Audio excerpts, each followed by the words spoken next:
Hej och välkommen tillbaka till kanalen. Idag är det vecka 8 i den här Torah Portion läsningen. Och den här veckan heter Vaislach, om man uttalar det så. Det betyder and he sent, och han sände ut, eller och han skickade ut. Och det handlar om Jakob när han möter Esau. Och Jakob brottas med en man eller en ängel. Det handlar också om Dina, dottern som Jakob har fått där, som blir våldtagen av en prins i Tjeckien. Och sen hur Jakobs bröder då hämnas på staden. Vi kommer också gå in lite på familjens flykt där. Jag tror det står mer detaljerat i läser om den biten.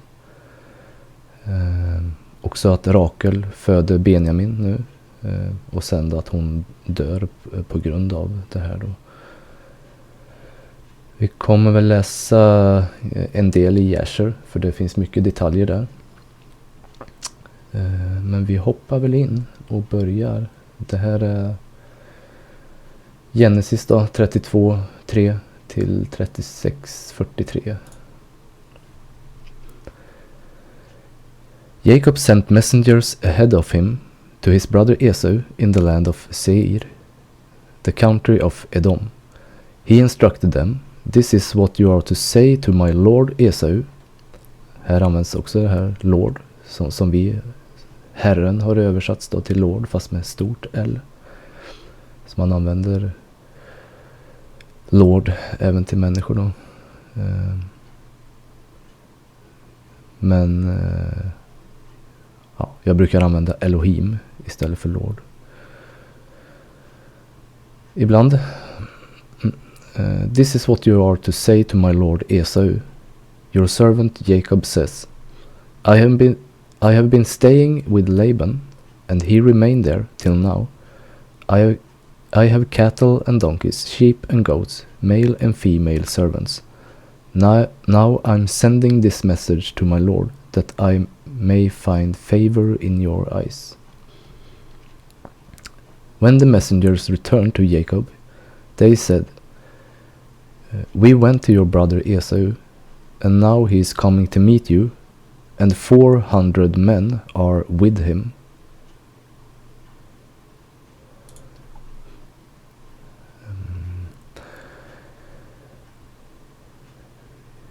Vi går inte in på det här i läser, men det står väldigt detaljerat vad som händer här. Vad Esau stöter på en ängla här egentligen. För han är ju inte i favör till Jakob. Han hatar ju Jakob, som det står. Och han hade andra intentioner. Men han möter änglar här som får honom att tänka om. In great fear and distress, Jacob divided the people who were with him in 2 groups, and the flocks and herds and camels as well. He thought, if Esau comes and attacks one group, the group that is left may escape. Så han delade upp sitt folk här, Jakob, så att om Esau skulle ta dem till fånga eller slå dem, så har han åtminstone delat upp sig så de kan fly. Then Jacob prayed, O Elohim of my father Abraham, Elohim of my father Isaac, Yahweh istället för Lord. You who said to me, Go back to the country and your relatives, and I will make you prosper. I am unworthy of all the kindness and faithfulness you have shown your servant. I had only my staff when I crossed this Jordan, but now I have become 2 camps. Save me, I pray, from the hand of my brother Esau, for I am afraid he will come and attack me, and also the mothers with their children. But you have said, I will surely make you prosper, and will make your descendants like the sand of the sea, which cannot be counted. He spent the night there, and from what he had with him, he selected a gift for his brother Esau, 200 female goats and 20 male goats, 200 ewes and 20 rams, 30 female camels with their young, 40 cows and 10 bulls, and 20 female donkeys and 10 male donkeys. He put them in the care of his servant, each herd by itself, and said to his servant, "Go ahead of me, and keep some space between the herds." Så han gav bort väldigt mycket till Esau. 200 getter och så vidare. 30 kameler. Väldigt mycket. Undrar hur många procent det var. Var det en tiondel eller var det hälften liksom? He instructed the one in the lead, "When my brother Esau meets you and asked, 'Who do you belong to, and where are you going, and who owns all these animals in front of you?' then you are to say, 'They belong to your servant Jacob. They are a gift sent to my lord Esau, and he is coming behind us.' He also instructed the second, the third, and all the other who followed the herds. You are to say the same thing to Esau when you meet him, and be sure to say your servant Jacob is coming behind us. For he thought, I will pacify him with this gift I'm sending on ahead. Later when I see him, perhaps he will receive me." So Jacob's gift went on ahead of him, but he himself spent the night in the camp. That night Jacob got up and took his 2 wives, his 2 female servants, and his 11 sons, and crossed the ford of the Jabbok. After he had sent them across the stream, he sent over all his possessions. So Jacob was left alone, and the man wrestled with him till daybreak. When the man saw that he could not overpower him, he touched the sockets of Jacob's hip, so that his hip was wrenched as he wrestled with the man. Then the man said, "Let me go, for it is daybreak." But Jacob replied, "I will not let you go unless you bless me." The man asked him, "What is your name?" "Jacob," he answered. Then the man said, "Your name will no longer be Jacob, but Israel, because you have struggled with Elohim and with humans and have overcome." Jacob said, "Please tell me your name." But he replied, "Why do you ask my name?" Then he blessed him there. So Jacob called the place Peniel, saying, "It is because I saw Elohim face to face, and yet my life was spared." The sun rose above him as he passed Peniel, and he was limping because of his hip.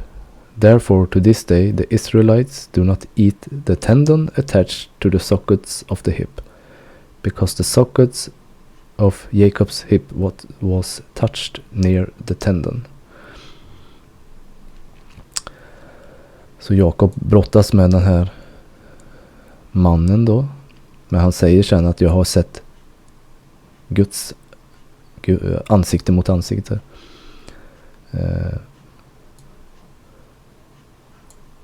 Och ja, det står ju att ingen kan se Gud, för då skulle man inte överleva. Så han ser ju inte Gud här, utan det är en ängel som han brottas med då.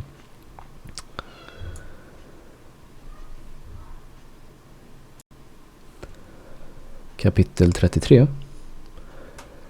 Jacob looked up, and there was Esau coming with his 400 men, So he divided the children among Leah, Rachel, and the 2 female servants. He put the female servants and their children in front, Leah and her children next, and Rachel and Joseph in the rear. He himself went on ahead and bowed down to the ground 7 times as he approached his brother. But Esau ran to meet Jacob and embraced him. He threw his arms around his neck and kissed him, and they wept. Then Esau looked up and saw the woman and children. "Who are these with you?" he asked. Jacob answered, They are the children of Elohim. They are the children Elohim has graciously given your servant. Then the female servants and their children approached and bowed down. Next Leah and her children came and bowed down. Last of all came Joseph and Rachel, and they too bowed down. Esau asked, What is the meaning of all these flocks and herds I met? To find favor in your eyes, my lord, he said. But Esau said, I already have plenty, my brother. Keep what you have for yourself. No, please, said Jacob. If I have found favor in your eyes, accept this gift from me. For to see your face is like seeing the face of Elohim. Now that you have received me favorably, please accept this present that was brought to you. For Elohim has been gracious to me, and I have all I need. And because Jacob insisted, Esau accepted it. And Esau said, Let us be on our way. I'll accompany you. But Jacob said to him, My lord knows that the children are tender, and that I must care for the ewes and cows that are nursing their young. If they are driven hard just one day, all the animals will die. So let my lord go on ahead of his servant, while I move along slowly at the pace of the flocks and herds before me, and the pace of the children, until I come to my lord in Seir. Esau said, Then let me leave some of my men with you. But why do that? Jacob asked. Just let me find favor in the eyes of my lord. So that day Esau started on his way back to Seir. Jacob, however, went to Sukkot, and he built a place for himself and made shelters for his livestock. That is why the place is called Sukkot. After Jacob came to Padan Aram, he arrived safely at the city of Shechem in Canaan, and camped within sight of the city. For 100 pieces of silver he bought from the sons of Hamor, the father of Shechem, the plot of ground where he pitched his tent. There he set up an altar and called it El Elohe Israel. Så Esau och Jakob möts här, och som jag sa, vi läser inte hela i Jäser där, men Esau möter ju den här änglaherren, så han är välvilligt inställd till Jakob nu. Men Jakob vill verkligen inte, min uppfattning är att han vill inte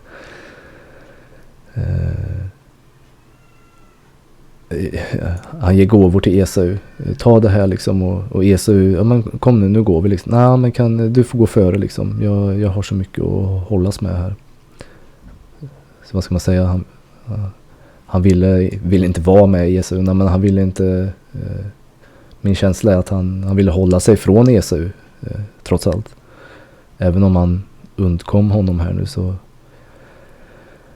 och det förklaras kanske inte här, men han kanske inte litar på Esau trots allt. Han vet ju vad som har hänt där.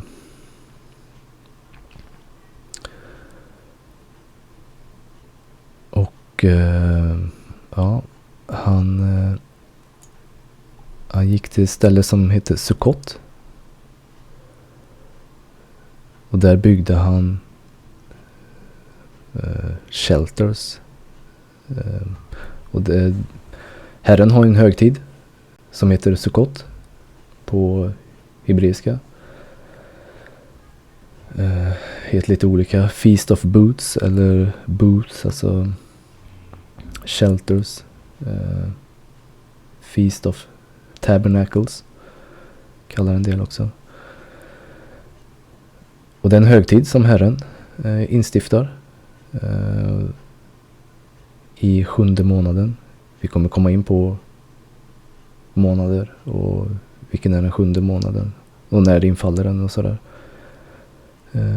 Men då i alla fall är det 14:e dagen i 7:e månaden som man ska fira Sukkot då, i 7 dagar. Där man ska bygga sig såna här hyddor. Och där man ska glädjas egentligen. Det är det festen går ut på. Och sen så kommer han till Shekem där då, i Kanan. Och bosätter sig utanför där. Jag tänker vi kan läsa lite i Läser. Vi hoppar in i kapitel 32. Vi läser nog inte allting. Men vi hoppar vidare till vers 27 tror jag vi kan börja.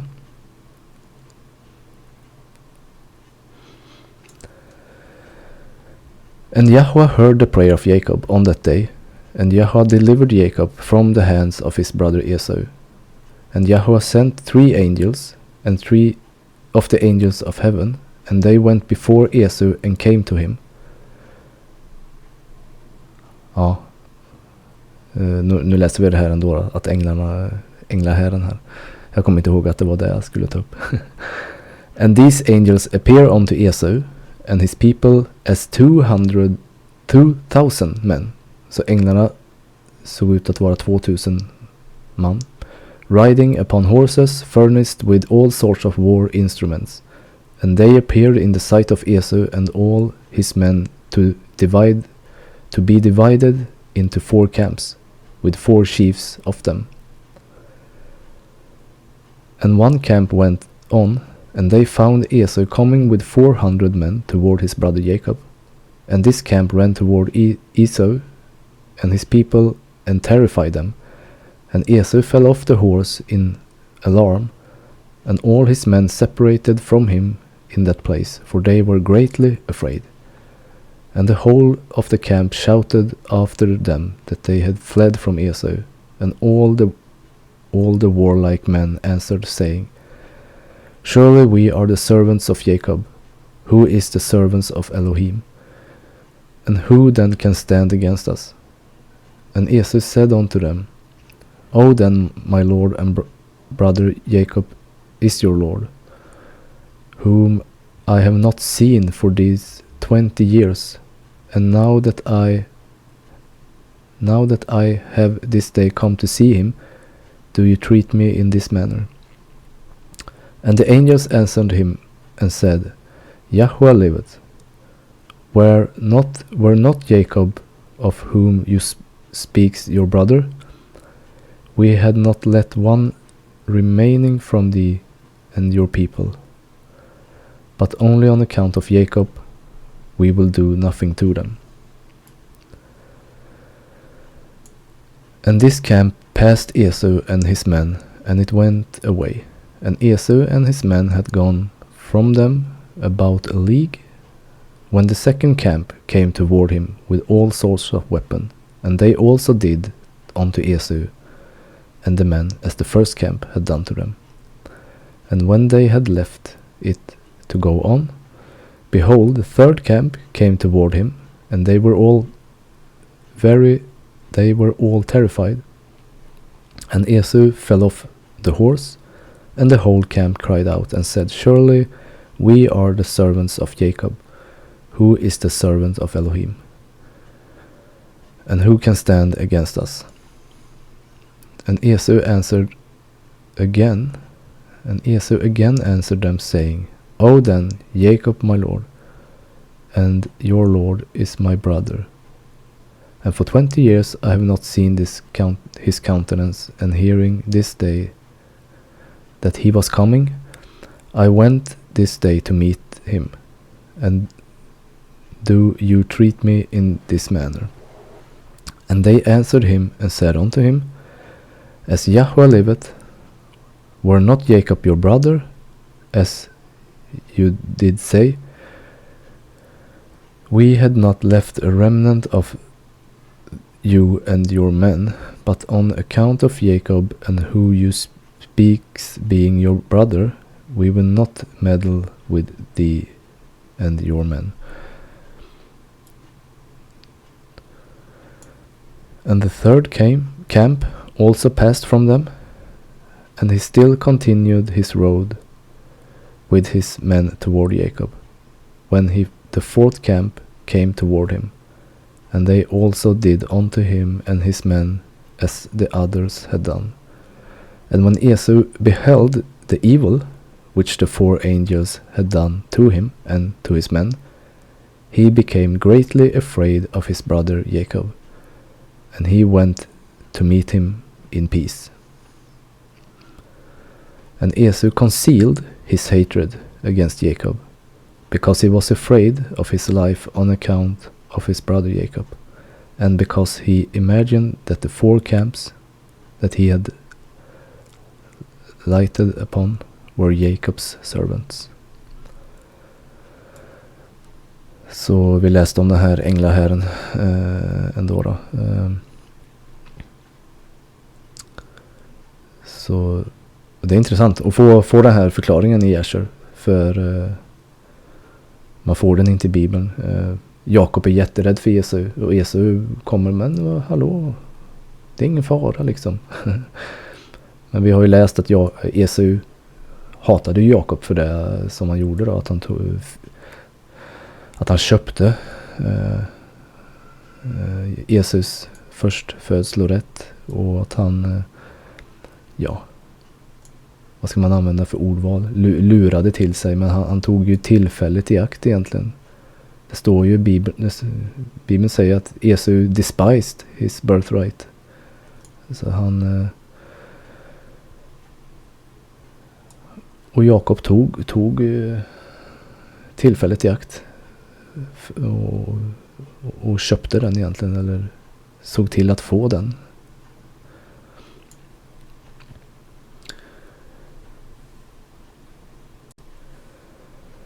Kapitel 34. Now Dinah, the daughter of Leah, the daughter Leah had born to Jacob, went out to visit the woman of the land. When Shechem, son of Hamor, the Hivite, the ruler of the area, saw her, he took her and raped her. His heart was drawn to Dinah, daughter of Jacob. He loved the young woman and spoke tenderly to her. And Shechem said to his father Hamor, Get me this girl as my wife. When Jacob heard that his daughter Dinah had been defiled, his sons were in the fields with his livestock. So he did nothing about it until they came home. Then Shechem's father, Hamor, went out to talk with Jacob. Meanwhile, Jacob's sons had come in from the field as soon as they heard what had happened. They were shocked and furious, because Shechem had done an outrageous thing in Israel by sleeping with Jacob's daughter, a thing that should not be done. But Hamor said to them, My son Shechem has his heart set on your daughter. Please give her to him as his wife. Intermarry with us. Give us your daughters and take our daughters for yourself. You can settle among us. The land is open to you. Live in it, trade in it, and acquire property in it. Then Shechem said to Dinah's father and brothers, Let me find favor in your eyes, and I will give you whatever you ask. Make the prince for the bride, and the gift I am to bring as great as you like, and I'll pay whatever you ask me. Only give me the young woman as my wife." Because their sister Dinah had been defiled, Jacob's sons replied deceitfully as they spoke to Shechem and his father Hamor. They said to them, "We can't do such a thing. We can't give our sister to a man who is not circumcised. That would be a disgrace to us. We will enter into an agreement with you on one condition only, that you become like us by circumcising all your males. Then we will give you our daughter and take your daughters for ourselves. We'll settle among you and become one people with you. But if you will not agree to be circumcised, we'll take our sister and go." Their proposal seemed good to Hamor and his son Shechem, the young man who was the most honored of all his father's family, lost no time in doing what they said, because he was delighted with Jacob's daughter. So Hamor and his son Shechem went to the gate of the city to speak to the men of their city. "These men are friendly toward us," they say. "Let them live in our land and trade in it. The land has plenty of room for them. We can marry their daughters and they can marry ours. But the men will agree to live with us as one people, only on the condition that our males be circumcised, as they themselves are. Want their livestock, their property, and all their other animals become ours. So let us agree to their terms, and they will settle among us."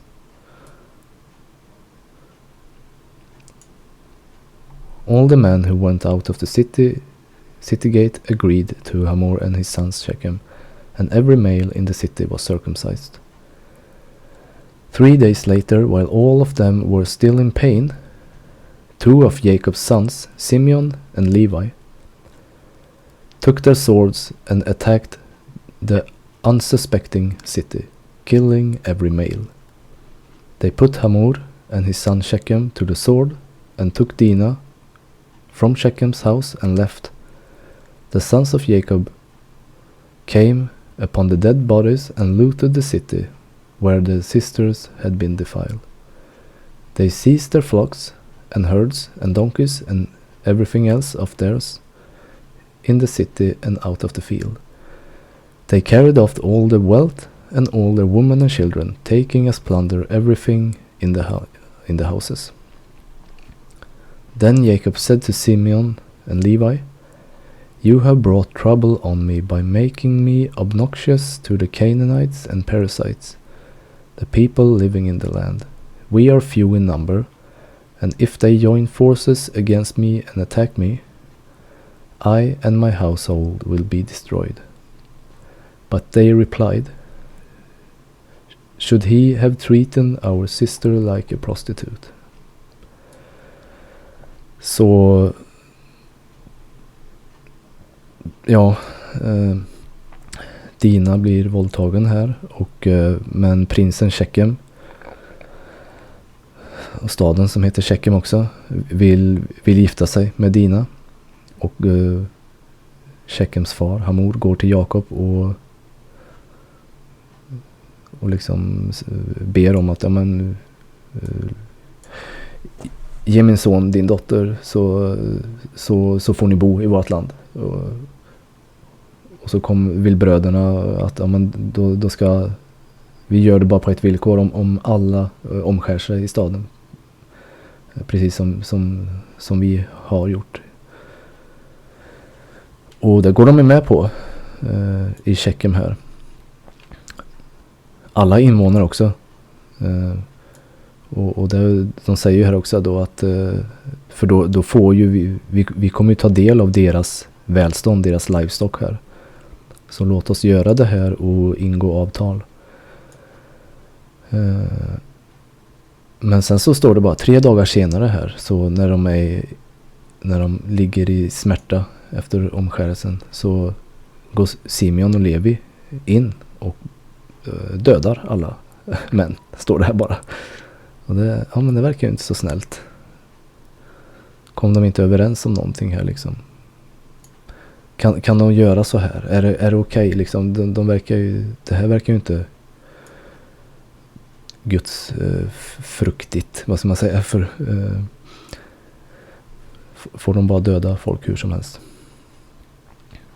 Men som tur är så har vi ju läser, och där står det lite mer detaljerat.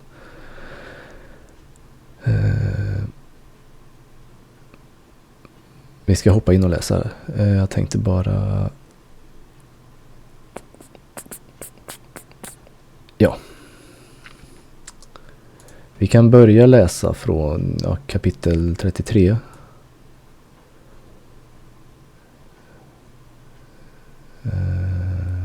Vers 29. Jag skummar igenom det här som står tidigare.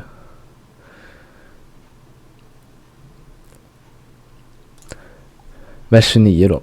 And Simeon and Levi answered Hamor and Shechem his son deceitfully, saying, All you have spoken unto us we will do for you. And behold, our sister is in your house. But keep away from her until we send to our father Isaac concerning this matter. For we can do nothing without his consent. Så de skulle gå till Isak för att fråga om råd här. For he knows the way of our father Abraham, and whatever he says unto us we will tell you. We will conceal nothing from you. And Simeon and Levi spoke this unto Shechem and his father, in order to find a pretext, and to seek counsel what was to be done to Shechem and to his city in this matter. Så man ville egentligen inte ingå avtal, men man sa det. Och vi ska kolla, vi ska söka råd här vad vi ska göra, men där de ville söka råd var ju egentligen hur ska vi agera mot den här våldtäkten då egentligen.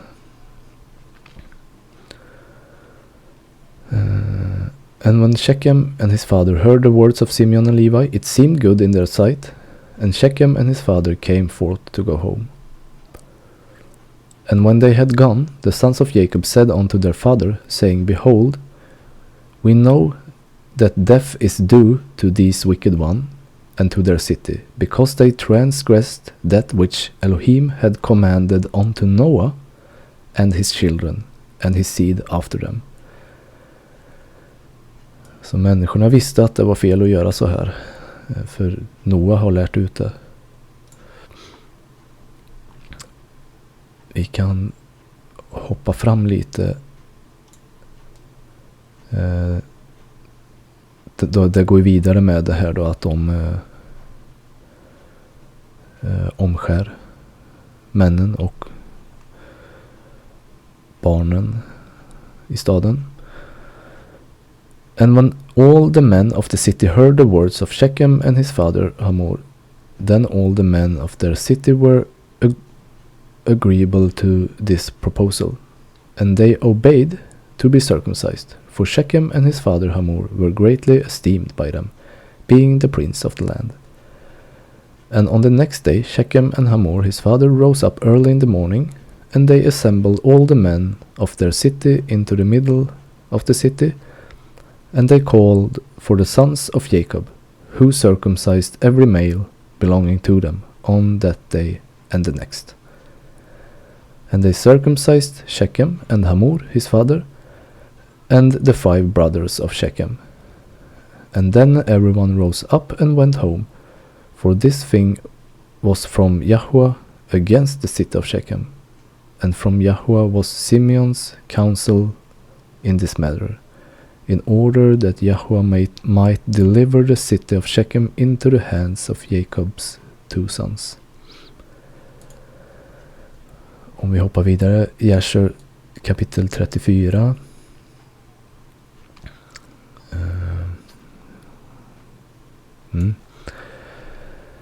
And the number of all the males that were circumcised, were 645 men and 246 children. Så i Shekem då så var det 645 män, 246 barn som omskars. But Shiddekem, son of Pered, the father of Hamor, and his 6 brothers would not listen unto Shechem and his father Hamor, and they would not be circumcised. For the proposal of the sons of Jacob was loathsome in their sight, and their anger was greatly roused at this, and the people of the city had not hearkened to them. And in the evening of the 2nd day, they found 8 small children who had not been circumcised, for their mothers had concealed them from Shechem and his father Hamor, and from the men of the city. And Shechem and his father Hamor sent to have them brought before them to be circumcised, when Shiddekem and his 6 brothers sprang at them with their swords, and sought to slay them. And they sought to slay also Shechem and his father Hamor, and they sought to slay Dinah with them on account of this matter. And they said unto them, What is this thing that you have done? Are there no women amongst the daughter of your brethren the Canaanites, that you wish to take unto yourself daughters of the Hebrews, whom you know not before, and will do this act which your fathers never commanded you? Så det här Shiddekem uppmanar Shechem då. Finns det inga döttrar bland oss här, kananéerna, som du kan ta till? Måste du ta en hebreisk kvinna här, de här som du inte känner, och göra den här handlingen då, omskärelsen, som våra fäder inte har befallt oss att göra? Do you imagine that you will succeed through this act which you have done? And what will your answer in this affair to your brethren in the Canaanites, who will come tomorrow and ask you concerning this? Så man slår split i det här egentligen. Vad ska de andra våra bröder kananéer säga om det här liksom?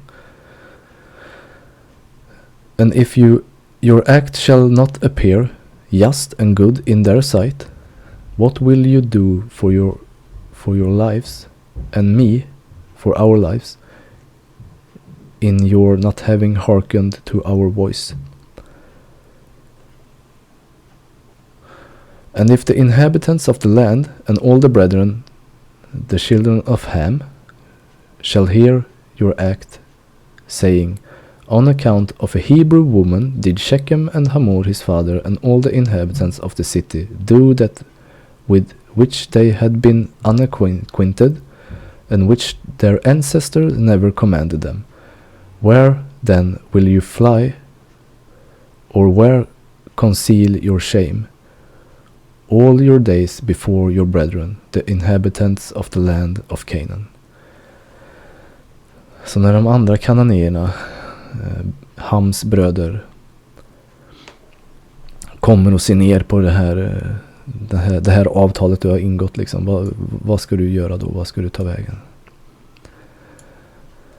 Now therefore we cannot bear up against this thing which you have done, neither can we be burdened with this yoke upon us, which our ancestors did not command us. Så det är intressant att men vi har inte lärt oss det här, våra förfäder har inte lärt oss omskärelse. Vi ska inte göra det här. Aldrig, vi ska inte ingå det här avtalet. Och vi ska inte göra den här burden with this yoke. Den här tunga bördan. Och det här hör man sen folket, hebreerna, när de går ut ur Egypten. Allting som Gud uppmanar dem till, avtal egentligen, vill de inte hålla. Och man man är rebellisk mot det. På samma sätt som några här i staden Shechem var. Behold, tomorrow we will go and assemble all our brethren, the Canaanitish brethren who dwell in the land, and we will all come and smite you, and all those who trust in you, and there shall not be a remnant left from you or them. And when Hamor and his son Shechem and all the people of the city heard the words of Shiddekem and his brothers, they were terribly afraid of their lives at their words, and they repented of what they had done. Så Shiddekem skrämde upp Shechem och folket som hade omskurit sig här. Men vad ska alla andra kananier säga? Vi kommer samla dem mot er nu. Och nu vart de rädda liksom. Så nu ångrar de sig, Shechem och folket, att den här omskärelsen, det här avtalet, så vi kommer läsa här också att ja men vi gör det då, men det betyder ingenting för oss.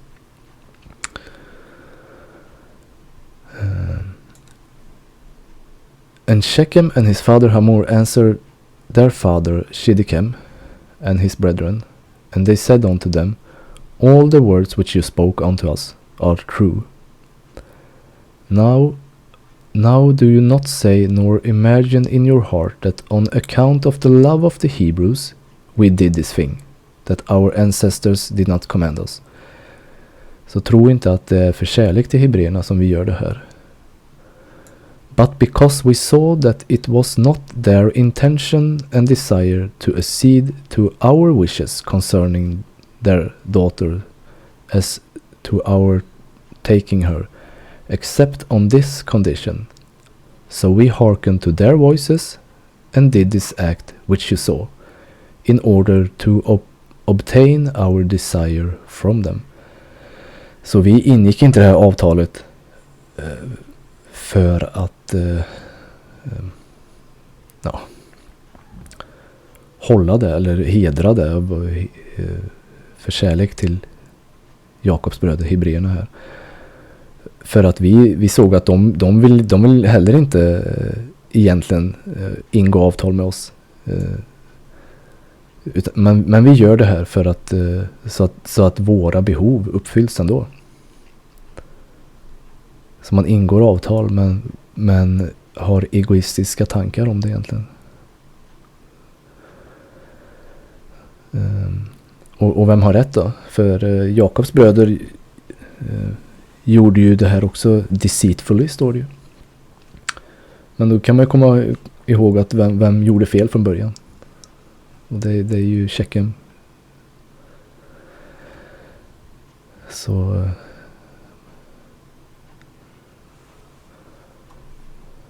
ja. Ska vi se vart vi var där.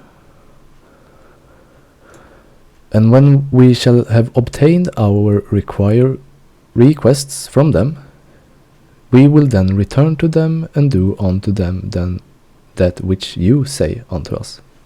Så när vi har gjort det här och fått allting, då kommer vi inte bry oss om dem. Då kommer vi göra vad vi vill. We beseech you then to wait and tarry until our flesh shall be healed, and we again become strong. And we will then go together against them, and do unto them that which in your heart and in ours. And Dinah, the daughter of Jacob, heard all these words which Shiddekem and his brother had spoken, and what Hamor and his son Shechem and the people of the city had answered them. And she hastened and sent one of her maidens, and her father had sent to take care of her in the house of Shechem, to Jacob her father, and to her brethren, saying, Thus did Shiddekem and his brothers advise concerning you, and thus did Hamor and Shechem and the people of the city answer them. And when Jacob heard these words, he was filled with wrath, and he was indignant at them, and his anger was kindled against them. And Simeon and Levi swore and said, As Yahweh liveth, the Elohim of the whole earth, by this time tomorrow there shall be not be a remnant left in the whole city. And 20 young men had concealed themselves who were not circumcised. Så har vi ytterligare män som inte var omskurna då.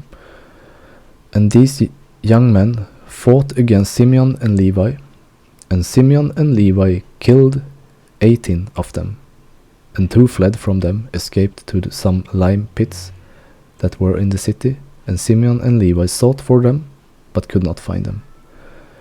And Simeon and Levi continued to go about in the city, and they killed all the people of the city at the edge of the sword, and they left none remaining. And there was a great consternation in the midst of the city, and the cry of the people of the city ascended to heaven, and all the women and children cried aloud. And Simeon and Levi slew all the city. They left not a male remaining in the whole city. And they slew Hamor and Shechem his son at the edge of the sword, and they brought away Dinah from the house of Shechem, and they went from there. And the sons of Jacob went and returned, and came upon the slain, and spoiled all their property which was in the city and the field. And whilst they were taking the spoil, 300 men stood up and threw dust at them, and struck them with stones. When Simeon turned to them, and he slew them all with the edge of the sword. Simeon turned before Levi, and came into the city. And they took away their sheep and their oxen and their cattle, and also the remainder of the women and little ones. And they led all these away, and they opened a gate and went out and came unto their father Jacob with vigor. And when Jacob saw all that they had done in the city, and saw the spoil that they took from them, Jacob was very angry at them. And Jacob said unto them, What is this that you have done to me? Behold, I obtained the rest among the Canaanitish inhabitants of the land, and none of them meddled with me. And now you have done to make me obnoxious to the inhabitants of the land, amongst the Canaanites and the Perizzites. And I am but a small number, and they will all assemble against me, and slay me when they hear of your works with their brethren, and I and my household will be destroyed. And Simeon and Levi and all the brothers with them answered the father Jacob, and said unto him, Behold, we live in the land, and shall Shechem do this to our sister? Why are you silent at all that Shechem has done? And shall he deal with our sister as a harlot in the streets? Vi kan stanna där. Så här får vi lite mer förklaring. Varför gick Simeon och Levi in och bara slaktade hela staden? 600 man, eller var det 600 eller 900?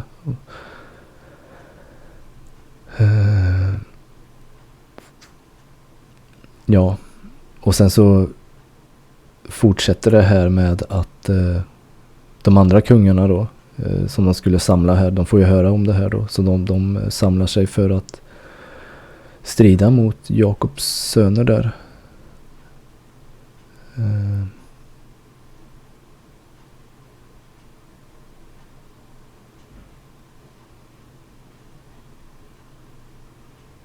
Det var någonting här, just det.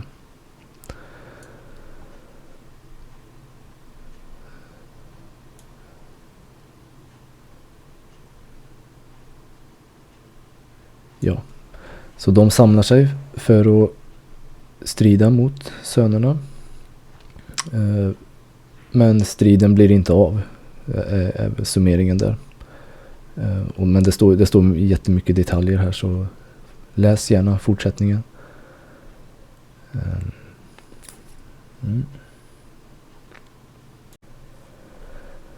Kapitel 35.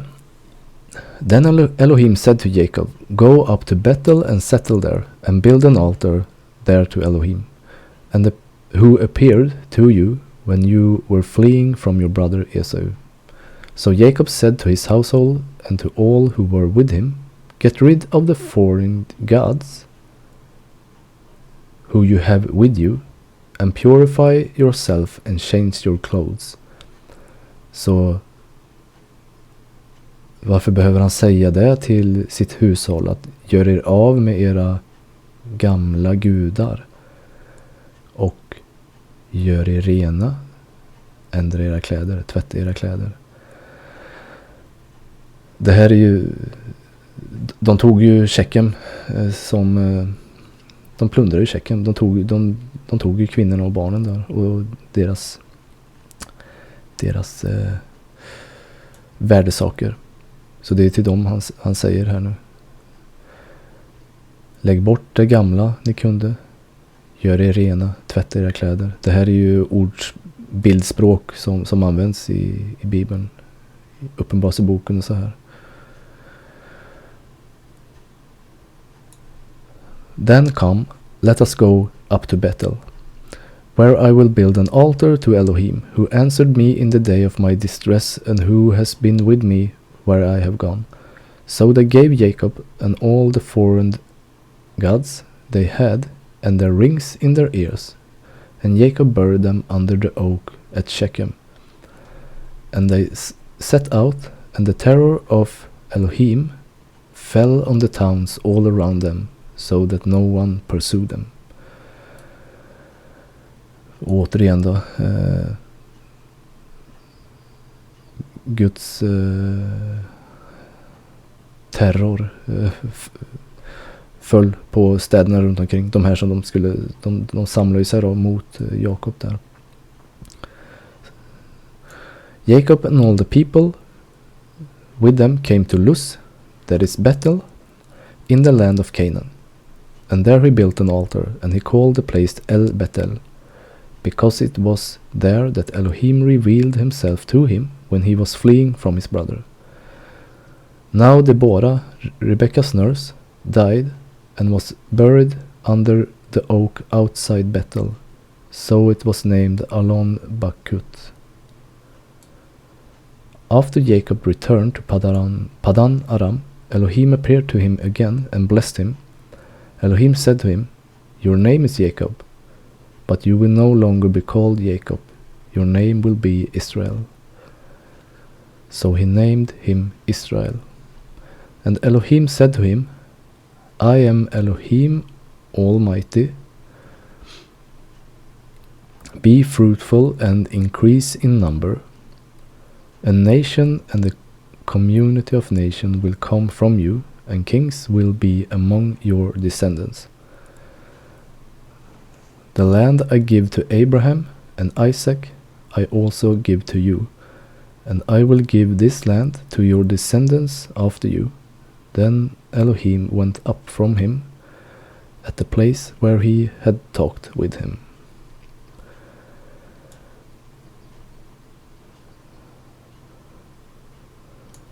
Och Bibeln beskriver ju vi är kungar och präster i hans rike. Psalmerna beskriver det. Jacob set up a stone pillar at the place where Elohim had talked with him, and he poured out a drink offering on it. He also poured oil on it.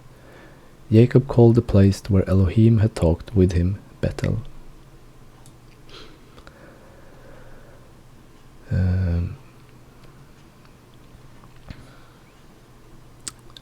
Precis. Lägg märke här. Han får ett nytt namn, Israel. Vi har ju ett land idag som man har lite titlar kring, men som också heter Israel. Och kyrkan har ju gjort en separation. Vi har ju de kristna som är ett typ av folk, och sen har vi folket som bor i landet Israel nu då. Och det här vill man vill göra det här till två olika saker, men vi kommer märka här att det finns bara ett Israel. Det finns bara ett folk. Och vilka tillhör där? Och hur ska man leva för att vara där? Hur ska man ha rena kläder? Lägga bort gamla gudar. Och vara ren, tvätta sina kläder. Then they moved on from Bethel, while there were still some distance from Ephra. Rachel began to give birth and had great difficulty. And as she was having great difficulty in childbirth, the midwife said to her, "Don't despair, for you have another son." As she breathed her last, for she was dying, she named her son Ben-Oni, but his father named him Benjamin. So Rachel died and was buried on the way to Ephra, that is Bethlehem. Over her tomb, Jacob set up a pillar, and to this day that pillar marks Rachel's tomb. Israel moved on again and pitched his tent beyond Midgal Eder, while Israel was living in that region. While Israel was living in that region, Reuben went in and slept with his father's concubine Bilhah, and Israel heard of it.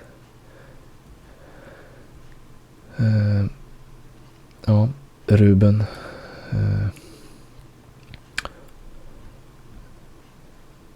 går in till Bilhah. Och det här det finns ytterligare böcker. Testament of the Patriarchs, tror jag det heter. Alla barnen har egna böcker. Testament of Reuben i det här fallet. De här böckerna beskriver olika synder egentligen. Det här är Rubens synd. Han gick in och låg med Bilhah som tillhör hans far. Och för det här så beskriver han i Testament of Reuben hur han får genomlida fysisk smärta på grund av det här. Och uppmanar att gör inte samma fel som jag gjorde egentligen.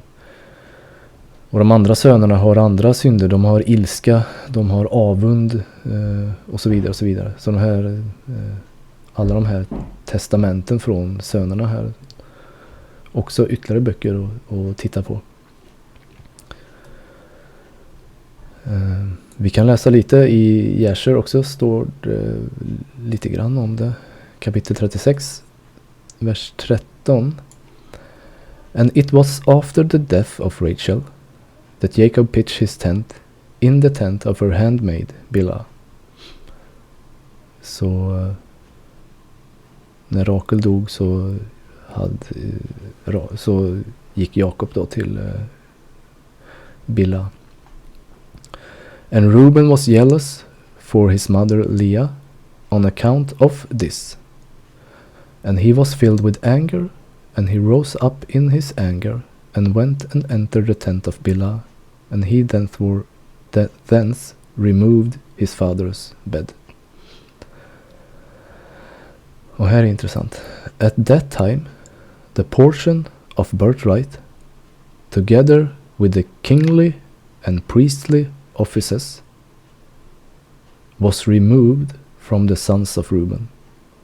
For he had profaned his father's bed, and the birthright was given unto Joseph, the kingly office to Judah, and the priesthood unto Levi, because Reuben had defiled his father's bed.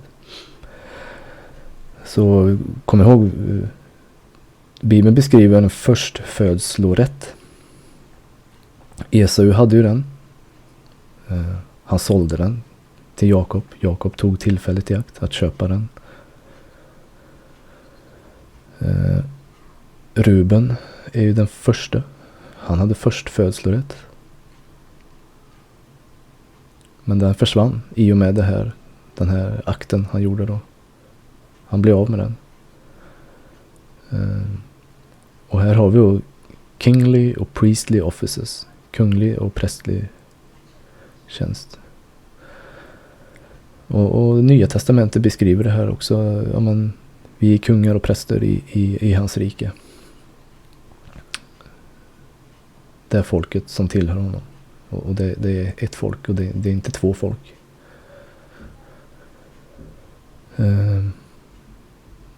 The birthright was given unto Joseph. Hans bröder ska ju buga sig. Josef kommer vara ledaren där. Samma som Jakob, den yngre, är ledaren. Kingly office to Juda. Och ur Juda kommer det ju intressanta figurer, kan man säga så. Jag blir lite osäker. Jag tror David kommer därifrån. Jag tror det. Jesus kommer därifrån. Jehusha. Och prästerskapet då till Levi. För det är intressant också. Vi har ju läst om det. Petrus pratar om Jesus. Han är ju Judas stam. Men han tar ju över prästerskapet i form av Melkisedek. Men prästerskapet var ju under Levi stam. Men Jesus är ju under Juda. Bara en liten notering. Petrus nämner ju det.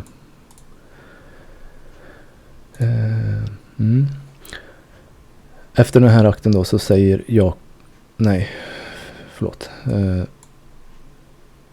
vi fortsätter. Jacob had 12 sons. The sons of Leah, Reuben, the firstborn of Jacob, Simeon, Levi, Judah, Issachar, Zebulon. The sons of Rachel, Joseph, Benjamin. The sons of Rachel's servant Bilhah, Dan and Naphtali. The sons of Leah's servants Silpa, Gad, Asher. Så hur många är de? 12. 1, 2, 3, 4, 5, 6, 7, 8, 9, 10, 11, 12. Och så Dina som inte räknas med. These were the sons of Jacob, who were born to him in Padaram. Jacob came home to his father Isaac in Mamre, near Kirat Arba, that is Hebron, where Abraham and Isaac had stayed. Isaac lived 180 years. Then he breathed his last and died and was gathered to his people, old and full of years. And his sons, Esau and Jacob, buried him. Korta beskrivningar här. Som sagt, står säkert mer i Jasher, mer detaljerat. Om man vill läsa där. Ja, kapitel 36. Vi ska läsa hela kapitlet. Men jag tror att vi hoppar över lite för det är en lång släkttavla egentligen. Jag tror inte det ger så mycket. Kanske fel att säga så, men jag läser inte igenom alla namn där.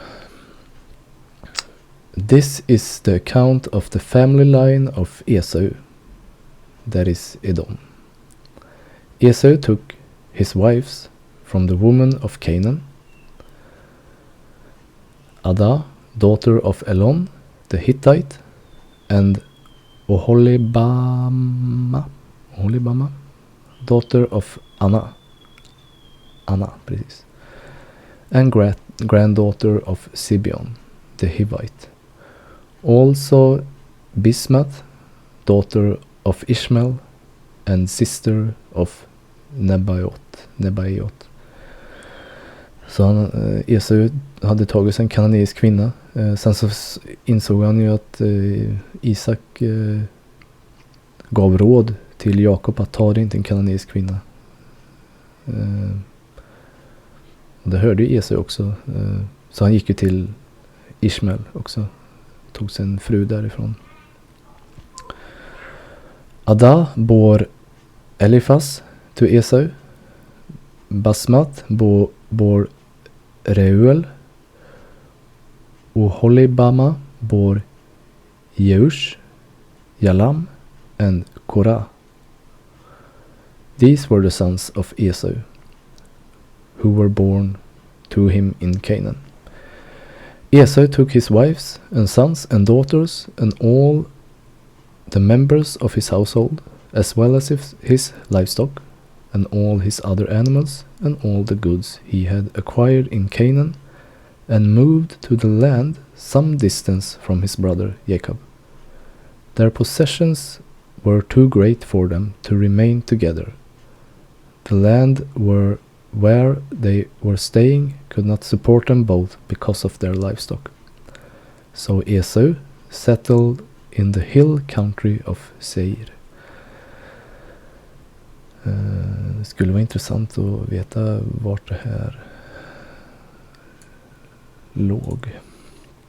Om det är österut eller lite norrut, eller jag tror det är öster. This is the account of the family line of Esau, the father of the Edomites, in the hill country of Seir. Och sen går det igenom alla namn här då.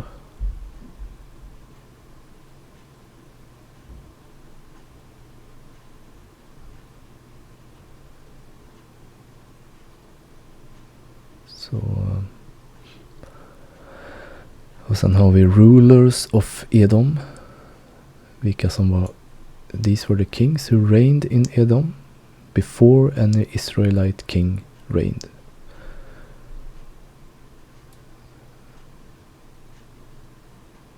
Så vi läser inte allt det här. Så ja, jag tror vi stannar där.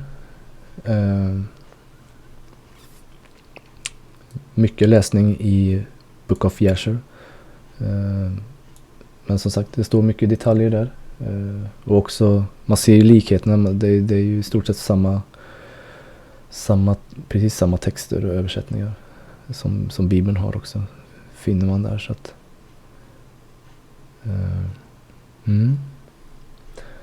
ja. Jag hoppas det har varit till någon välsignelse, att ni har sett någonting nytt.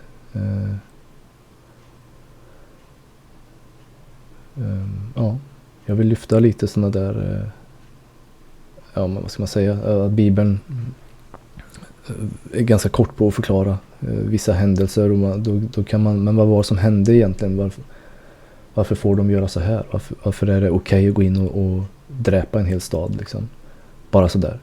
Vi har inte fått någon anledning, men i Jasher då så den som söker, den finner, och här har vi extra texter egentligen att läsa. Ja, det var allt för den här veckan. Vi ses nästa vecka. Tack!